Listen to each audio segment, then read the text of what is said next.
In a small town, surrounded by golden fields and whispering trees, there lived a girl named Abigail. She was so beautiful that people would stop and stare whenever she walked by. Her skin glowed like the morning sun. Her smile was as bright as the stars, and her laughter was like music that made everyone happy.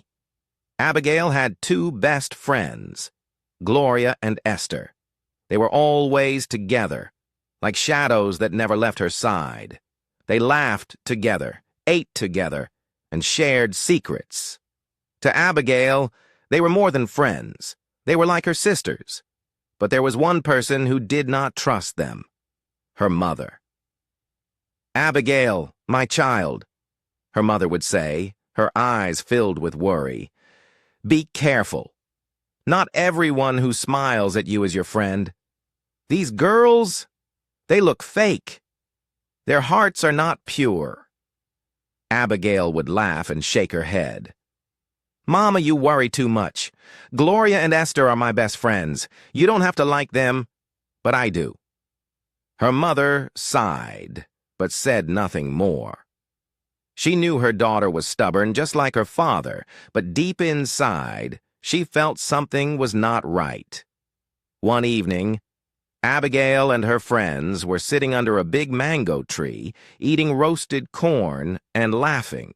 The wind was cool, and the moon had started to rise.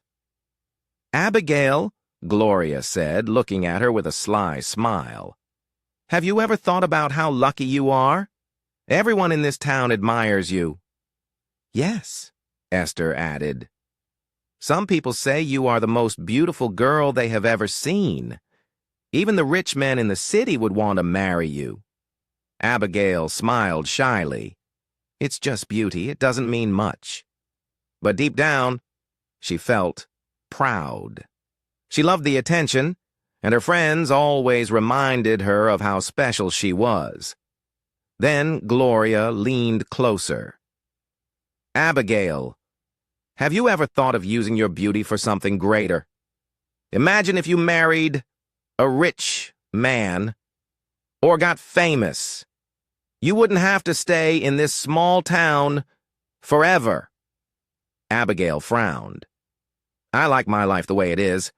Esther clicked her tongue. "But don't you want more? We want more, Abigail, and we can help each other get it." Abigail looked at them, a strange feeling creeping into her heart. She pushed it away and forced a smile. "We have everything we need. Let's just enjoy our friendship." But that night, as she lay in bed, her mother's words echoed in her mind. "Not everyone who smiles at you is your friend." Something didn't feel right, but Abigail ignored it. After all, these were her best friends. What could go wrong? 1 week later, the village was buzzing with excitement. The town criers beat their drums as they walked through the streets, their voices ringing through the air. "Hear ye! The prince is returning from overseas. He has been studying in the land of the white men. And now, he is coming home. The king has announced that he will take a wife, but only a pure, untouched maiden shall be chosen." The news spread like wildfire. Mothers ran to their daughters, asking them questions they had never dared to ask before. "My child, tell me the truth. Are you still clean?" Some daughters lowered their heads in shame, unable to answer. Some cried as their mothers scolded them, calling them foolish for wasting their chance at becoming royalty. But for Abigail, she had nothing to hide. She was pure. She had never been with any man before. Her mother, hearing the news, turned to her. "Abigail, my child," she said, holding her hands, "the gods have kept you pure for a reason. This is your chance. But remember, not everyone will be happy for you. Be careful." Abigail smiled, her heart fluttering with excitement. "Mama, don't worry. If it is my destiny, then it will happen." The next morning, Esther and Gloria sat under a tree, looking sad. The village was still buzzing with excitement about the prince's arrival, but their hearts were heavy with jealousy. Esther sighed, her face full of bitterness. Abigail is so lucky. She is still a virgin, and she is the most beautiful girl in the village. The prince will surely pick her. Gloria clenched her fists. I won't allow that to happen, she hissed. Why must it always be Abigail? She has everything. Beauty, respect, and now she might become a princess too. No, we must do something. Esther looked at her with wide eyes. But what can we do? The whole village knows she is pure. The elders will test every girl before the prince chooses a wife. Gloria smiled, an evil idea forming in her mind. We don't need to change the truth. We just need to change what people believe. If the village thinks she is not pure, the prince will never pick her. Esther gasped. You mean we should lie? Gloria nodded. Yes, we will spread a rumor, a terrible rumor. By the time we are done, no one will believe Abigail is still a virgin. Esther hesitated for a moment. Then she smiled wickedly. I like this plan. Let's do it. As Esther and Gloria walked towards Abigail's house, Esther suddenly stopped and frowned.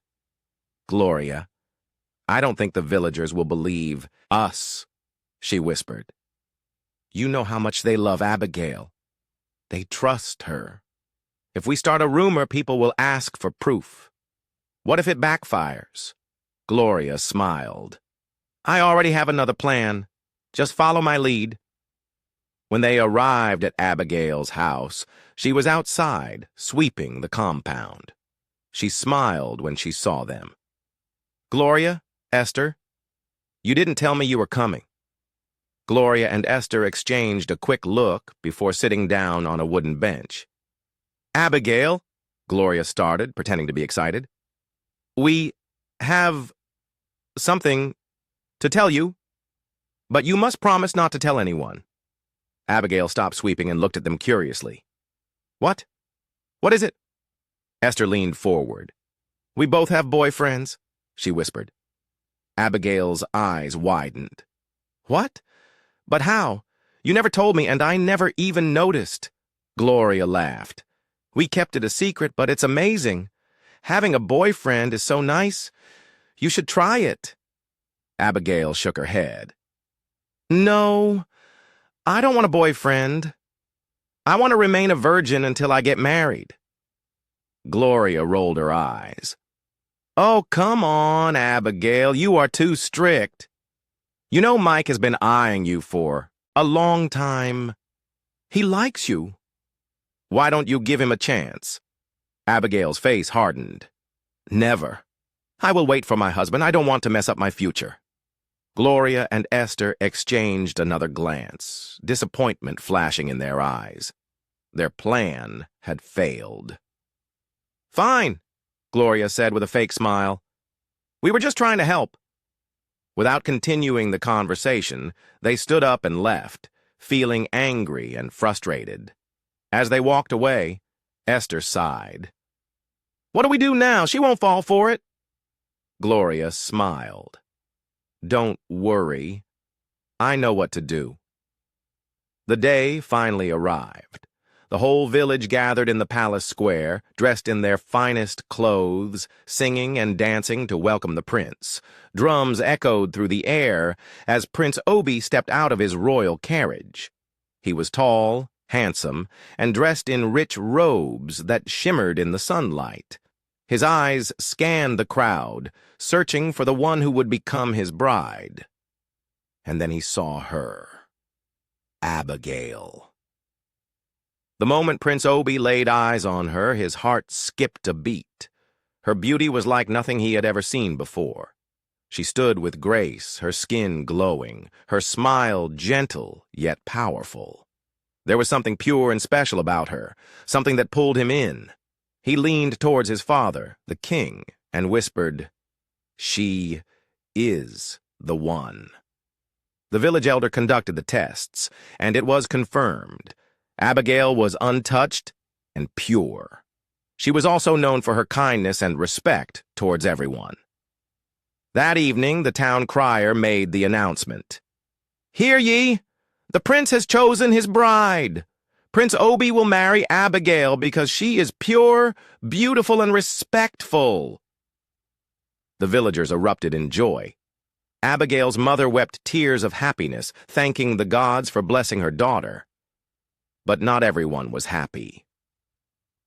Gloria and Esther stood at the back of the crowd, their faces dark with jealousy and anger.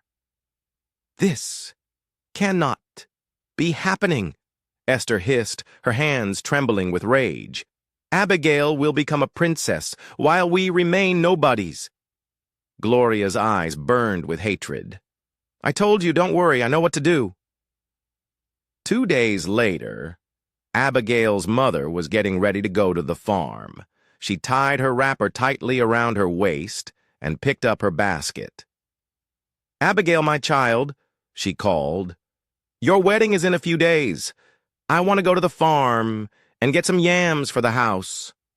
Come with me." Abigail stretched and yawned. "Mama, I am tired. Let me rest today." Her mother looked at her for a moment, then sighed. "All right. But listen to me carefully. I had a bad dream last night. It was not a good one." Abigail frowned.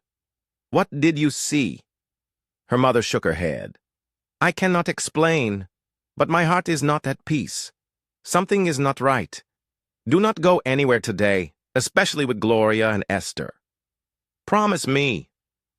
Abigail laughed lightly. "Mama, you worry too much." Her mother did not laugh. "I am serious, Abigail. Promise me." Abigail saw the worry in her mother's eyes and nodded. "I promise, Mama." Her mother reached into a small clay pot and brought out a round, smooth stone. She placed it in a pot of water and handed it to Abigail. "Before you leave this house, make sure this stone becomes soft.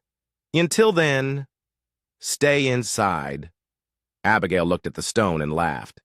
"Mama, how can a stone become soft?"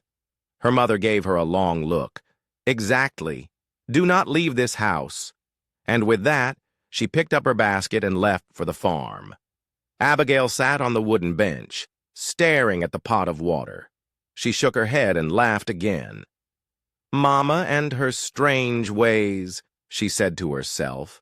She did not know that danger was already knocking at her door. Minutes later, Gloria and Esther arrived at Abigail's house. Their faces were bright with fake smiles, but inside their hearts were filled with jealousy. "Abigail, come with us to the river," Gloria said. "Let's go and swim." Abigail shook her head. "I can't. My mother told me not to go anywhere. She asked me to cook this stone until it becomes soft before I leave the house."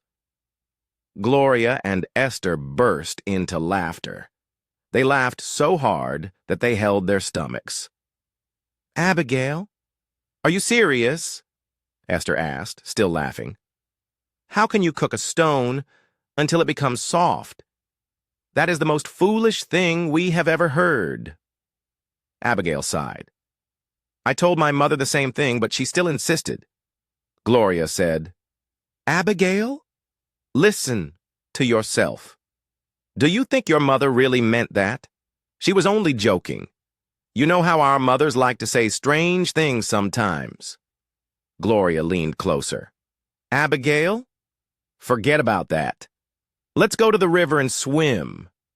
You know how hot the sun is today. The cool water will be so refreshing." Esther nodded. "Besides, you are getting married in a few days. Soon you will be a queen, and queens don't bathe in the river with ordinary people. This might be our last chance to enjoy things the way we used to." Abigail hesitated. But Mama warned me not to go anywhere." Gloria smiled sweetly. "Oh, Abigail, you are too obedient. Your mother is in the farm. She won't even know you left.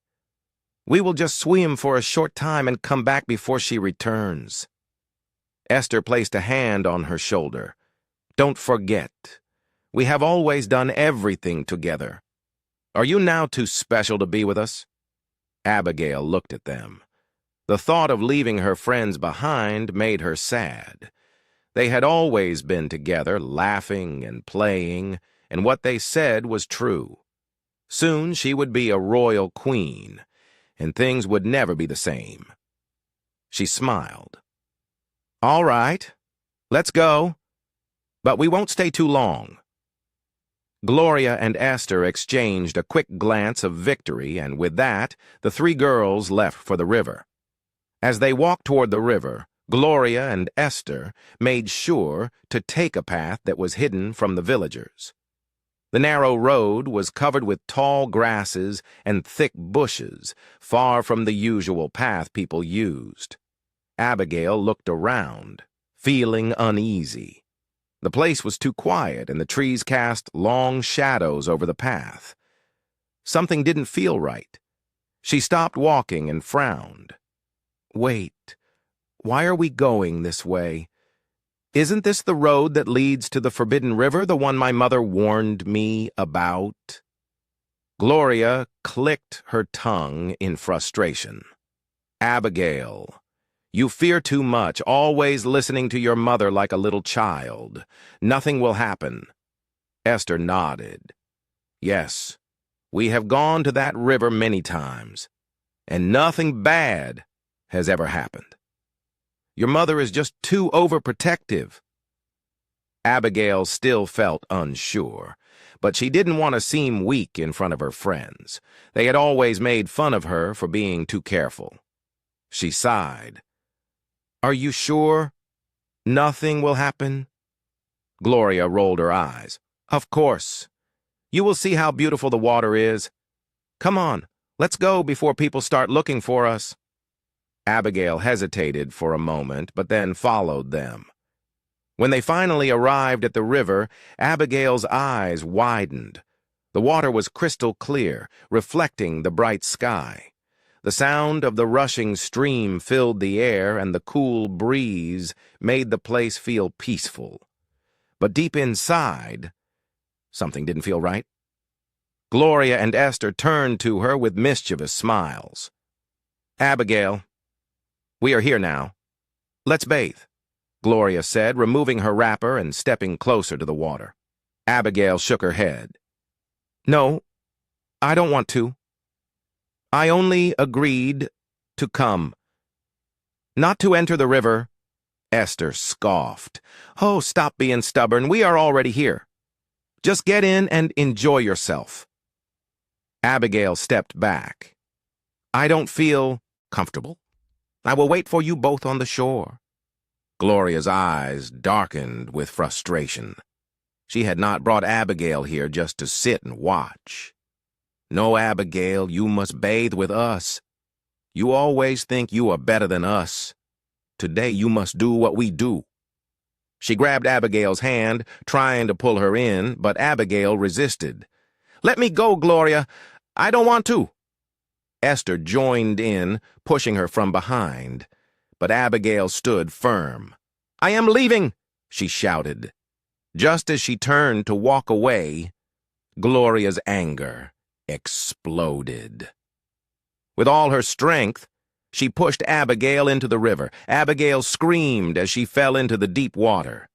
The moment her body touched the river, something strange happened. The water began to swirl around her, creating a small whirlpool. Gloria and Esther stepped back in shock. The water shimmered, and in the blink of an eye, Abigail was no longer there. Instead, a beautiful fish with golden scales swam up to the surface. Its eyes were filled with sorrow and confusion. It was Abigail. For a moment, silence filled the air. Then Gloria and Esther burst into laughter. "Look at her," Esther mocked. "She wanted to be a queen. Now she is just a fish." Gloria clapped her hands in amusement. "Let's see how she will marry the prince now."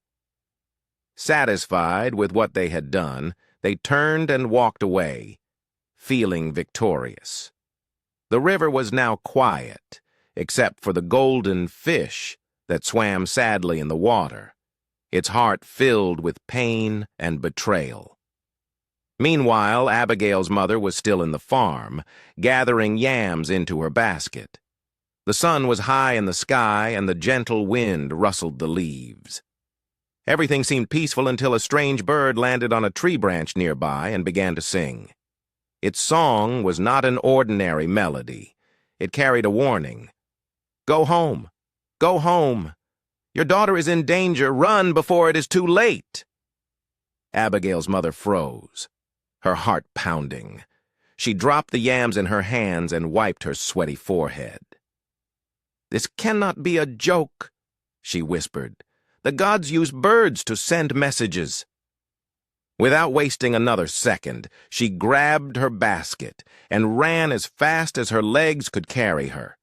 Her feet hit the dusty path as fear gripped her heart. When she reached home, she called out, "Abigail, my child!" Silence. She rushed inside the house, checking every corner. No sign of Abigail. She ran outside, her heart beating wildly. Tears filled her eyes as she fell to her knees. "Oh, my only child! I told her not to leave the house. Oh, Lord, let nothing happen to her." Soon the news spread like wildfire across the village. Abigail was missing. Villagers gathered in groups, whispering and asking questions. Some ran to the palace to inform the elders, while others went into the forest, searching for any sign of her. Even Gloria and Esther joined in the search, pretending to be concerned. They wore sad faces, shedding fake tears, acting like they cared. "Abigail is missing," Gloria cried. "Oh, where could she be? She was like a sister to us." Esther added, shaking her head. "We hope nothing bad has happened to her." But deep inside, they were celebrating. Their evil plan had worked. Abigail was gone, and no one would ever know what happened. Gloria saw that the whole village was still searching for Abigail. She knew this was the perfect time to act. If Abigail was truly gone forever, the prince would need another bride, and who better than her? She dressed in her finest wrapper, rubbed oil on her skin to make it glow, and tied her beads neatly. Then, with confidence, she walked straight to the palace. When she arrived, Prince Obi was seated in the royal courtyard, surrounded by guards and elders. His face was filled with worry. Gloria curtsied and spoke sweetly. "My prince, I know you are troubled. I came to comfort you. You don't have to be sad over Abigail. Maybe she was never meant to be your wife." Prince Obi barely looked at her. "I do not wish to talk right now." But Gloria was determined. She moved closer, lowering her voice. "My prince, I came because I have something important to tell you, something about Abigail." Prince Obi's eyes narrowed. "What is it?" Gloria sighed and put on a sad face. "I didn't want to say this before, but I think you deserve to know the truth. Abigail must have run away with her boyfriend. She is not the innocent girl everyone thinks she is." The prince sat up, his expression darkening. "What are you saying?" Gloria quickly continued. "The test they did on her, it was all a lie. Abigail bribed them to say she was pure, but in truth she had a secret lover. And now she has run away with him." The entire palace went silent. The elders and guards exchanged glances, whispering among themselves. Prince Obi clenched his fists. His patience had reached its limit. He stood up and faced Gloria. His voice was cold. "You think I am a fool?" he asked. Gloria's heart pounded. "My prince, I only—" The prince thundered. I see through your lies. I have heard enough of your nonsense. You are nothing but a jealous and wicked girl. Gloria's eyes widened in shock. My prince, I was only... Prince Obi raised his hand, cutting her off. I do not want to see you anywhere near this palace again. If you ever set foot here, you will regret it. Shame washed over Gloria. The guards and elders stared at her with disgust. She had failed. With her head down and her heart full of disappointment, she turned and walked away. As she stepped out of the palace gates, anger and frustration filled her soul. She had lost this battle, but in her mind, it was not over yet. After Gloria left in shame, the palace remained silent for a moment. Then one of the elders shook his head and spoke. This girl looks suspicious. I don't trust her. Another elder nodded in agreement. Yes, but we have no proof. Nobody saw them together on the day Abigail disappeared. We have nothing against her. Prince Obi sat back on his royal seat, his hands clenched into fists. His heart was heavy with frustration and worry. Abigail had disappeared without a trace, and now wicked people were trying to tarnish her name. He took a deep breath and looked at his chief guard. Tomorrow, at sunrise, send my warriors on another search. They must check every river, every bush, every hidden corner. Abigail is the woman I want, and I will not marry any other woman until she comes back safe to me. The elders nodded. The prince's love for Abigail was strong, and they could see it in his eyes. We will find her, my prince, the chief guard assured him. If she is alive, we will bring her back. Prince Obi's jaw tightened. She is alive. I can feel it.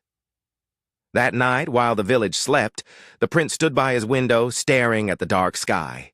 His heart ached. Abigail, where are you? He whispered. Somewhere far from the palace. In the cold waters of the forbidden river, a golden fish swam restlessly. Its eyes were filled with sadness. It had the heart of a human, the soul of a girl who had once been loved. Meanwhile, Esther became restless. She had not been herself since Abigail disappeared. Every night she had the same terrible dream. Abigail trapped in the river, staring at her with sad human eyes. A golden fish.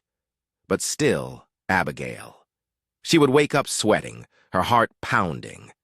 She couldn't take it anymore. One evening, she ran to Gloria, her voice shaking. Gloria, I can't do this anymore. I see Abigail in my dreams every night. She looks at me like she knows what we did. I am afraid to close my eyes.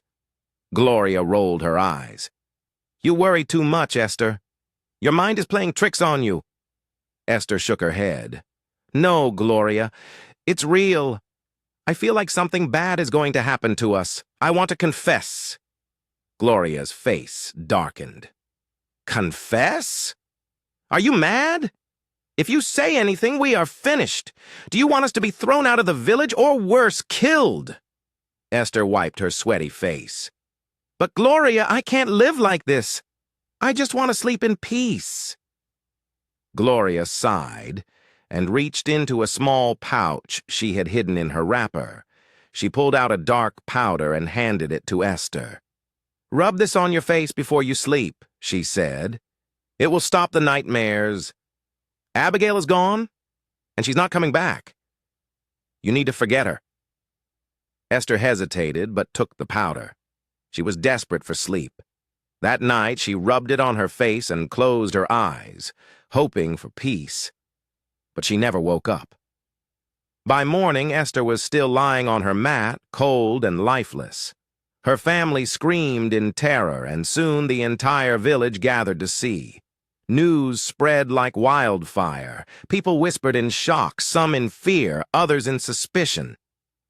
I knew it, one woman said. These 3 girls were not who we thought they were. Another villager nodded. Especially Abigail. She always thought she was better than every girl in the village just because she was more beautiful. Someone else scoffed. I don't even wish for Abigail to be found. The prince should marry my daughter instead. No, another woman shouted. The prince will marry my daughter, not that ugly, mannerless daughter of yours. A heated argument broke out among the villagers, each mother fighting for her daughter to become the next queen. But in the midst of all the chaos, there was one person who remained silent. Gloria. Her heart pounded in fear as she stared at Esther's lifeless body. She had promised her that the powder would help her sleep peacefully, but now Esther was dead, and Gloria knew this was not ordinary death. Meanwhile, Abigail's mother, desperate and heartbroken, went to see the powerful native doctor deep in the forest. She had walked for hours, her feet aching, but she would not stop until she found help for her only child. When she arrived at the shrine, the native doctor was already waiting, as if he knew she was coming. He sat before a fire, the flames casting shadows on his old, wise face. He threw some cowrie shells on the ground, muttered strange words, and then lifted his eyes to meet hers. "My daughter," he said, his voice calm but firm. "You seek answers, but be ready, for the truth is bitter."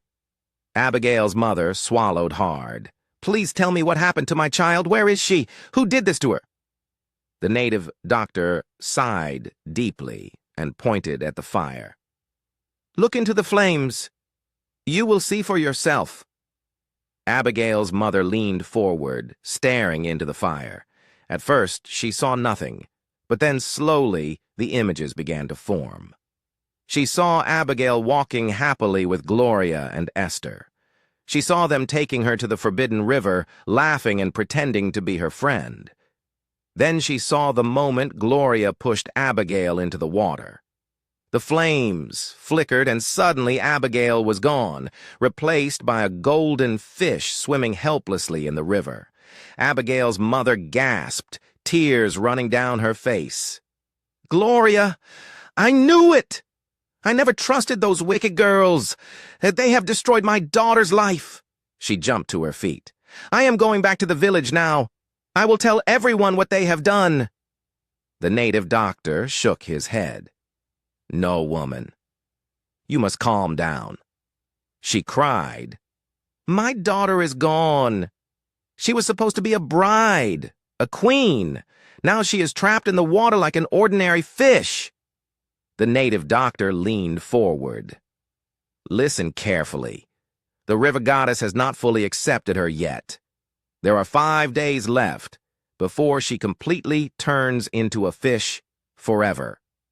If that happens, there will be nothing anyone can do to save her." Abigail's mother's heart pounded. "Oh, my child! What must I do?" The native doctor reached into a calabash and brought out a small brown powder wrapped in leaves. He placed it in her trembling hands. "Tomorrow at midnight," he said, "go to the river and sprinkle this into the water.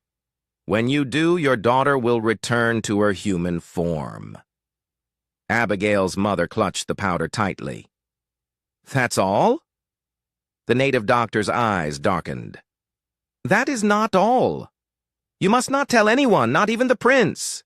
If anyone finds out, the ritual will fail, and Abigail will be lost forever." Abigail's mother's hands shook. "I won't tell a soul. I just want my child back." The native doctor nodded. "Then go. Be careful. The gods are watching." Tears streamed down Abigail's mother's face as she stood to leave. She wiped her eyes and took a deep breath. "Tomorrow, my child," she whispered. "Tomorrow, you will be free." With renewed hope, She left the shrine, clutching the powder tightly. She had only one chance. If she failed, Abigail would be lost forever. Unknown to Abigail's mother, Gloria had already discovered her plans. Her spiritual mother, a wicked and powerful woman, had revealed everything to her through dark magic. She told Gloria that Abigail's mother had gone to the native doctor, that she had received a special powder to save Abigail, and that the ritual would take place at midnight. Gloria was furious. She had worked too hard to get rid of Abigail, and she was not about to let her return. "You must stop her," her spiritual mother had said. "If Abigail comes back, your life is ruined." So that night, under the cover of darkness, Gloria sneaked into Abigail's mother's house. She moved like a shadow, stepping carefully so no one would hear her. She had only one goal: to steal the powder and make sure Abigail was lost forever. She searched the room and finally found the small, leaf-wrapped powder hidden under the mat. A wicked smile spread across her face as she picked it up. "Now, let me see how you will save your foolish daughter," she thought. But just as she was about to leave, a voice stopped her. "You evil girl! What are you doing here?" Gloria froze. She turned around slowly and saw Abigail's mother standing at the door, her eyes blazing with anger. Abigail's mother clenched her fists. "After everything you did to my daughter, you still have the heart to come into my house?" Gloria laughed mockingly. "Your daughter thought she was untouchable. Now she's gone forever, you old foolish woman. You always bragged about how decent and pure your daughter was. Now look at her. Nothing but a stupid fish swimming in the river." Abigail's mother's eyes filled with tears, but she did not back down. "You loose, foolish, desperate child," she spat. "You were never good enough to stand beside Abigail. That's why you hated her. You are nothing but an empty soul filled with jealousy." Gloria's eyes darkened with rage. She had heard enough. "You talk too much, old woman," she hissed. "Since you love your daughter so much, let me see how you will save her now." Before Abigail's mother could react, Gloria pulled out a small charm wrapped in red cloth. She whispered dark words and struck Abigail's mother on the forehead with it. A cold wind swept through the room. Abigail's mother let out a cry and fell to her knees. Her eyes widened in horror. She could no longer see. She could no longer hear. She could no longer speak. She was deaf, dumb, and blind. Gloria stood over her, laughing. "Now you will never be able to tell anyone about Abigail. The ritual will fail, and she will be lost forever." She stepped over the helpless woman and walked out of the house, feeling victorious. She held the stolen powder tightly in her hands. "Abigail is finished," she thought, smiling wickedly as she disappeared into the night. The only sound in the house was the soft, broken cries of Abigail's mother, trapped in a silent, dark world.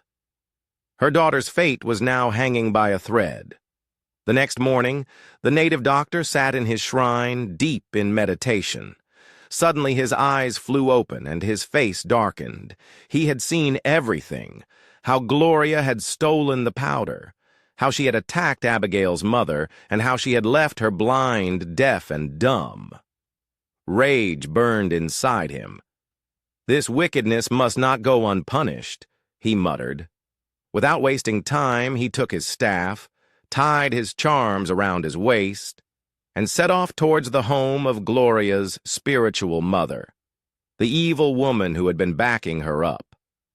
When he arrived, the air was thick with dark energy. The wicked woman sat outside, chewing bitter cola, her long fingernails tapping against her knee. She smiled when she saw him. "So the great native doctor has come to challenge me," she sneered. "You are wasting your time. Abigail will never return." The native doctor did not smile. "You have used your powers for evil for too long. Today you will face the consequences."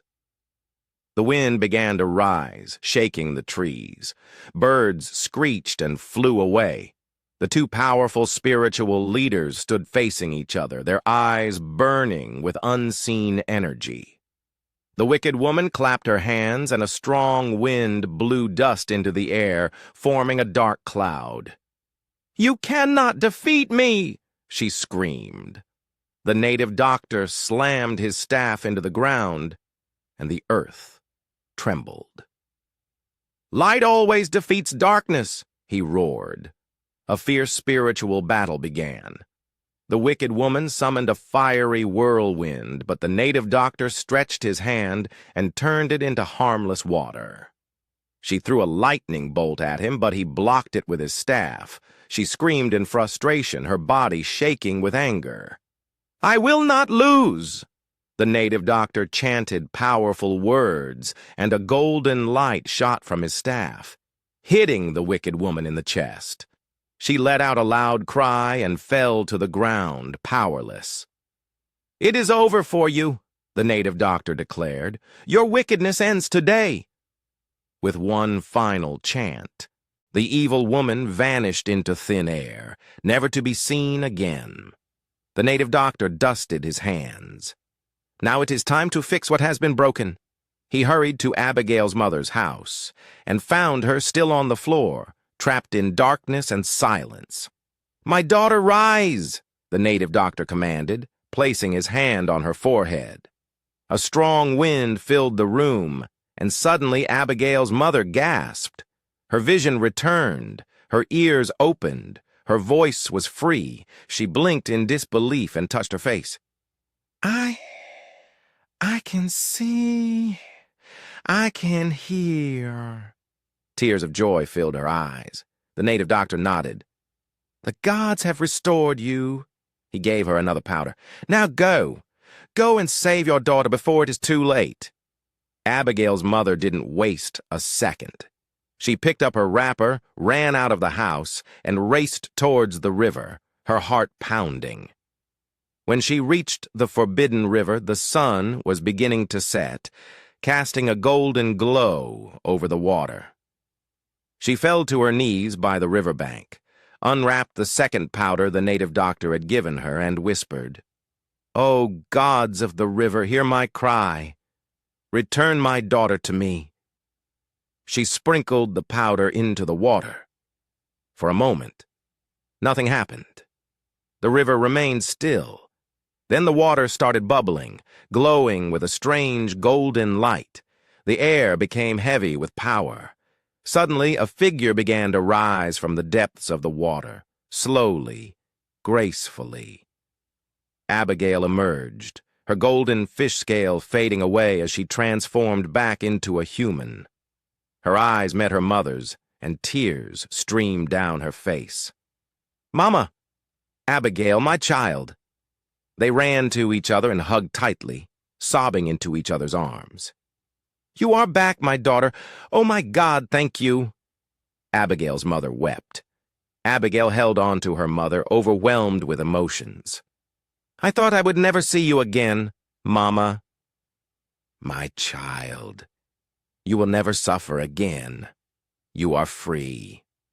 The wind whispered through the trees, as if the gods themselves were celebrating. But while mother and daughter rejoiced, far away in the village, Gloria had no idea that her greatest nightmare was about to come true. Meanwhile, the native doctor stormed into Gloria's compound, his staff in hand, his eyes burned with righteous anger. The village had suffered enough because of her wickedness, and it was time for justice. Gloria was sitting outside, chewing on sugarcane, when she saw him. She rolled her eyes and stood up. "Old man, what do you want?" she sneered. The native doctor pointed his staff at her. "You wicked child," You have destroyed an innocent girl's life. You betrayed a friend who trusted you. You stole, you lied, and you used evil charms to harm her mother. Today you will face the consequences of your actions." Gloria laughed mockingly. "You cannot do anything to me. Do you think I am afraid of you? I have a powerful spiritual mother who is backing me up. You are nothing compared to her." The native doctor chuckled darkly and shook his head. "Your spiritual mother is gone? She has been defeated? You stand alone now?" Gloria's laughter stopped instantly. Her face went pale. What did you say?" The native doctor's voice thundered through the air. "Your time of wickedness is over!" Before Gloria could react, he struck his staff on the ground and shouted, "Let madness consume you for your evil deeds!" A powerful wind blew around Gloria, lifting dust and dry leaves into the air. She screamed and grabbed her head. Suddenly she began laughing and crying at the same time. She spun in circles, pulling at her hair. The villagers who had gathered watched in shock. "Ah, she has run mad!" someone gasped.